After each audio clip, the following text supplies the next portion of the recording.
इस वक्त हम लोग रज़ा अकेडमी मालेगांव के दफ्तर पर मौजूद हैं। कोरोना वायरस से मुतासिर होने के बाद इस शहर की सबसे बड़ी ज़रूरत ये थी कि डॉक्टर्स के तहफ़्फ़ुज़ के लिए पीपीई किट का इंतज़ाम किया जाए और कब्रिस्तान में तदफीन के लिए कोरोना वायरस मैयत की तदफीन के लिए प्रोटेक्टिव किट मालेगांव में मंगवाई जाए। हम शुक्रगुजार हैं होप्स इंडिया मुंबई के फाउंडर अली जनाब हाजी रिहान अनवर साहब के, जिनकी कोशिशों से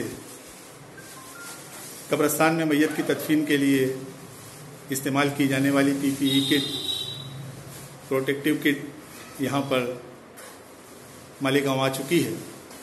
इसी तरीके से डॉक्टर्स के इस्तेमाल के लिए पीपीई किट भी मालेगांव पहुँच चुकी है, जिसे आप देख सकते हैं। इसकी कीमत 600 रुपये मुकर्रर की गई है और ये सिर्फ खिदमत खल्क के जज्बे से किया जा रहा काम है।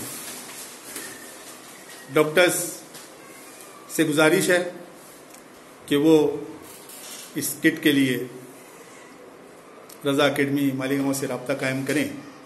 मालेगांव के अलावा अतराफ व जवानिब के शहरों में भी अगर इसकी ज़रूरत महसूस होती है तो हमने इंतज़ामात कर लिए हैं। इंशाअल्लाह तबारक व ताला अतराफ व जवानिब के शहरों में भी रज़ा अकेडमी और होप्स इंडिया मुंबई की जानिब से ये खिदमत अंजाम दी जाएगी। मैयत की तदफीन के बाद कोरोना वायरस से मुतासिर मैयत की तदफीन के लिए ज़रूरी है कि जो लोग मैयत को कब्र में उतारें और जो लोग कांधा दें, इस तरह 6 लोग इस किट को इस्तेमाल करें। एक सेट जो 6 किट्स पर मुश्तमिल है वो 2200 रुपयों का है, लेकिन रज़ा अकेडमी मालेगांव की जानिब से और होप्स इंडिया की जानिब से ये कोरोना वायरस से मैयत मुतासरीन के लिए मुफ्त फी सबीलिल्लाह फराहम किया जाएगा। आप हज़रात दुआ फरमाएं कि अल्लाह तबारक व ताला रज़ा अकेडमी मालेगांव की और होप्स इंडिया मुंबई की इन